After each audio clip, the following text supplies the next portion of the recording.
Balita ko ay palagi mong nilolobat ang cellphone ng mama mo. Alam mo ba na masama yun? Bali yun. Dapat ibigay mo na yan sa mama mo. Dahil baka masira na yung cellphone dahil hindi ka daw tumitigil. Maya-maya, hinihiram mo ang cellphone na yan.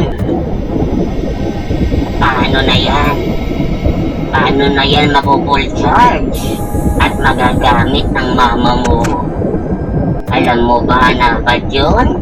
Kaya kung hindi ka pa din magbabago, ay pupuntahan kita ngayon dyan sa inyo at kukunin ko na yung cellphone para ibigay na yan sa mama mo. Gusto mo ba yon, ha?